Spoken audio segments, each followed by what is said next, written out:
Okay, so I have an English paper due in approximately 13 days. So 1 week. No, 2 weeks. A weekend, a little extra change. But I have yet to start it. I kind of just dilly-dallied in it.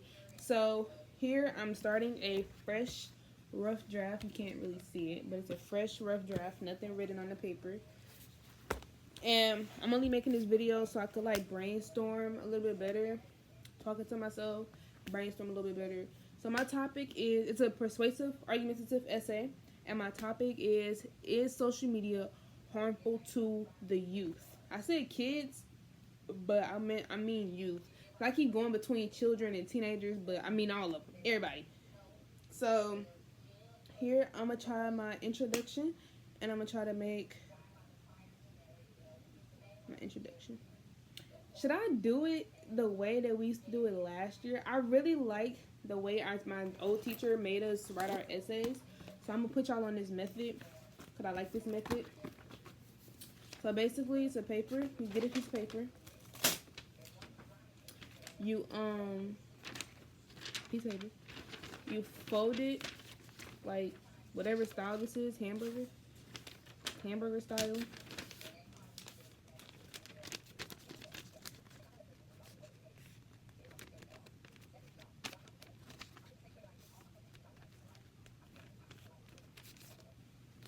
And then you're going to do it again, hamburger style.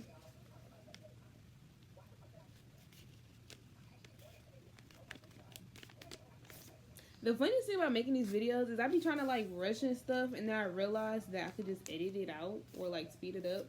So it'd be kind of funny because I'd be like, oh yeah, I could just edit the video. Can I take this off? Okay, so then you should have this. And so what you do is, now this only works, well no, never mind. So then what you do is, I don't know if this varies from like essay to essay, like what type of essay you're doing, but this is just the general layout. The other variations of this would be just switching the order of what I'm going to write down. So in your first box, you want to put topics in it on the side. You can't see it. Topics in it. And then the second piece, you want to put commentary. So put CM. Then I think you put TE, textual evidence. And then, oh no, okay, TS, it's TS, TE, CM, CM, and then TE, CM, CM, conclusion. But if you want to like flip it around, then you could do topic sentence, commentary, more commentary, then your evidence, or you could go topic sentence, commentary, evidence, commentary. You know, you can switch it up however you want, but you have to have 4 pieces of commentary, 2 pieces of evidence, and topic sentence, conclusion. So for this essay, I'm gonna do commentary, textual evidence, and then more commentary. And this all only works for one paragraph. So this would be considered one paragraph. So this is one paragraph, and so basically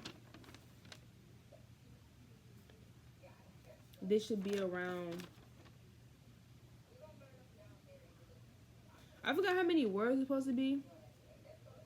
I think this should equal no more than like 100 words front and back, but I remember. So my topic sentence, let's look at my outline, my sentence outline, because that'll help. Okay, so sentence outline, which is nowhere over here because I haven't done it in forever. Okay. So, do y'all drink these? I used to drink these. My Hispanic friends put me onto this, like when I was a really young kid, and then I stopped drinking them because I stopped hanging out with them.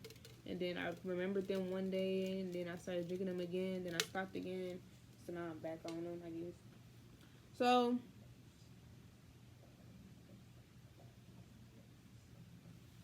I guess I'm gonna do this twice or 3 times for 3 body paragraphs. right? Yeah, we have 3 body paragraphs. So my topic sentence for my first paragraph is that social media can affect a child's self-esteem. Is that what a topic sentence is? Guys, bear with me.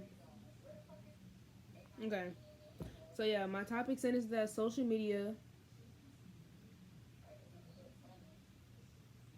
ultimately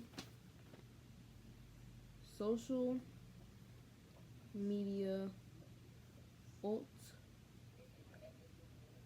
how you spell ultimate? Ultimately affects the youth's self esteem. So my sentence outline has the topic sentence, my main points, and the sources that I'm gonna use. So this is kind of helpful.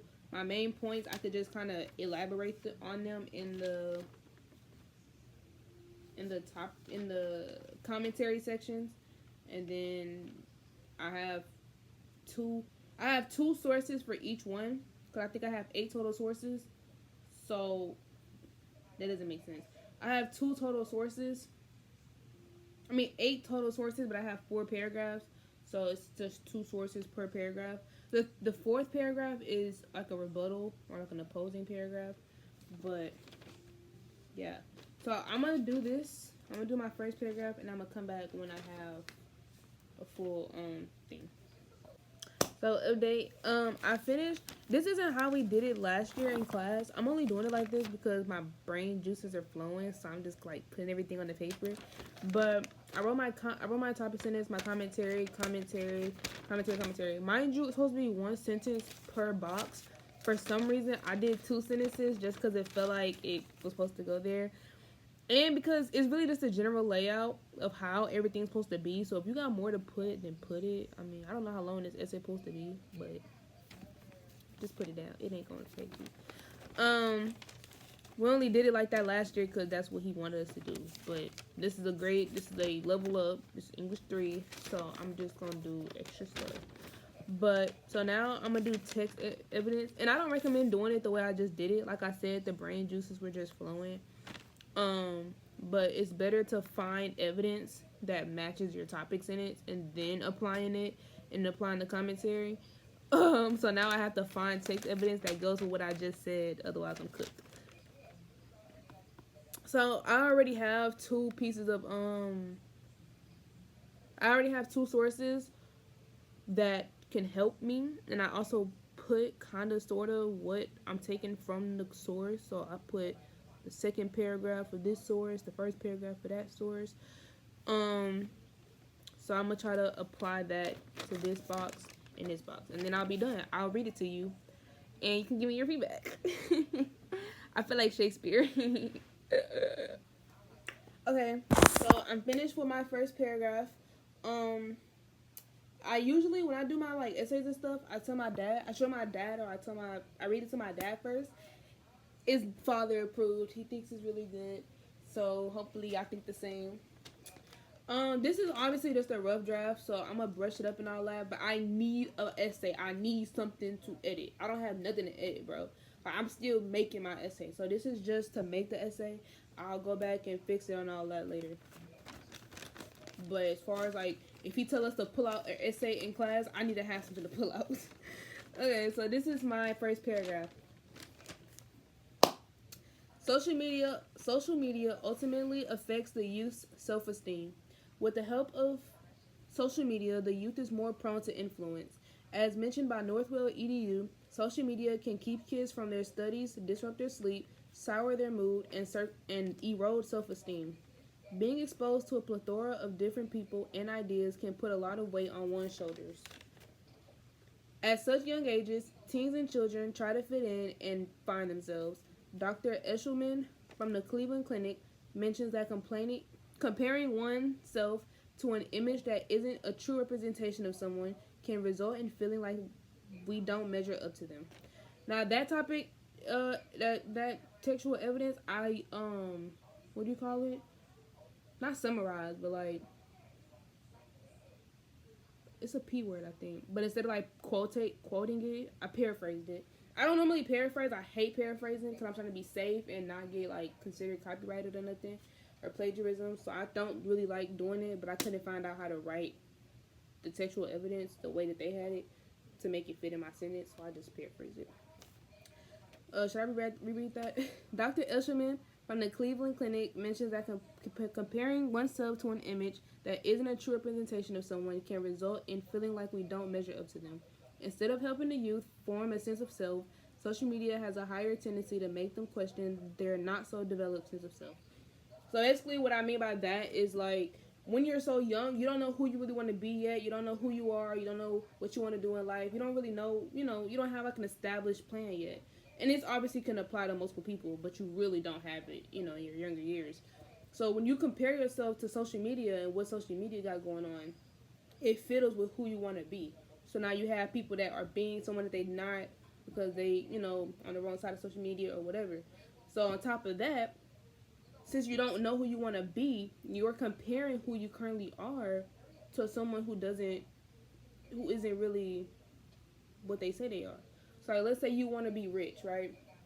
Or you want to be let's say you want to be like a rapper. Okay, you want to be a rapper. But you're comparing yourself to rappers who don't really got no money, which is a lot of rappers, I guess. That's what everybody else be saying. But you're comparing yourself to rappers who, not really who they portray themselves as on Instagram and all that. So it just isn't healthy to compare yourself. And I'm a victim of that. I'm a big victim of the curses of social media. So I can really vouch for this topic. But I used to, not no more. I mean, I kind of do. I still compare myself to people on social media, but not as much as back then.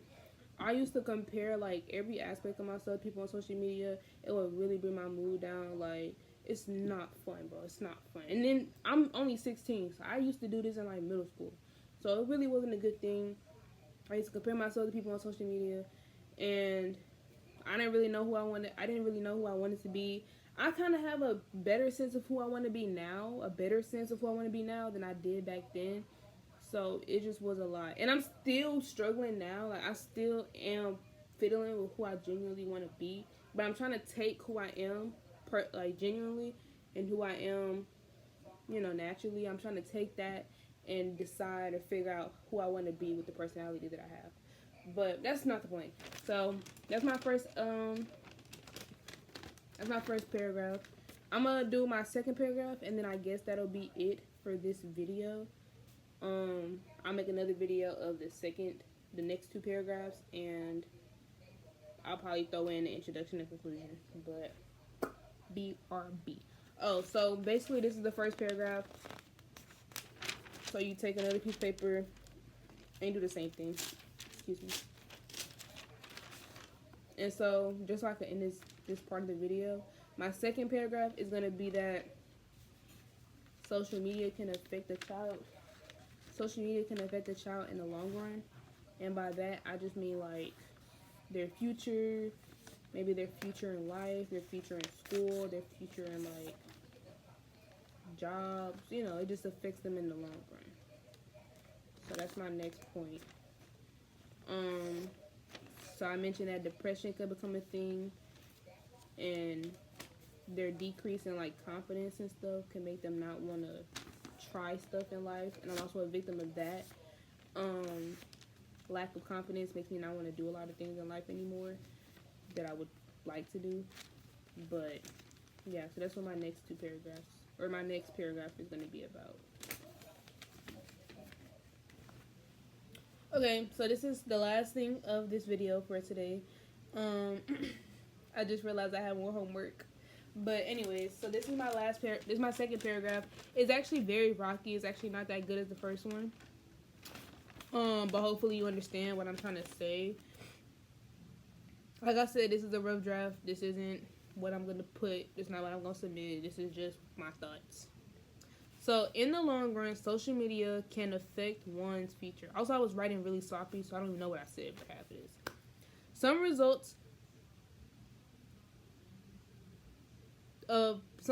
from social media are reversible, but some results from social media are irreversible, but most of them are reversible. So some you can't revert back from that, but most results of social media you can come back from. As mentioned, in healthychildren.org, the overuse of digital media can place the youth at risk of obesity, delays in social and learning skills, behavioral problems, and negative school performance. So all of those things are reversible. You can lose weight, you can get your skills up, you can fix your behavioral problems, you can do better in school. But that shouldn't be a problem in the first place if social media minded their business. So although these are reversible, the negative results of social media simply add stress to one's life. So even though you can fix it, you shouldn't even be in a state of where you have to fix school performance, fix your behavior, fix your obesity or whatever. It shouldn't even be like that because social media should have taken a toll on you. I'm not saying like it's your fault. I'm just saying like had social media not taken a toll on you, you wouldn't have had these issues to begin with. So social media just adds stress to your life because now you're stressing about losing weight, now you're stressing about getting better at school, now you're stressing at all of this. So that takes a negative toll on your future. A decrease in confidence can prompt the youth. I don't want to use the word prompt, but that's all I can think of. A decrease in confidence can prompt the youth to not want to attempt things in life. Stay with me. As mentioned in yellamedicine.org, social media can... I don't know what this word is. I'm going to look at the link later.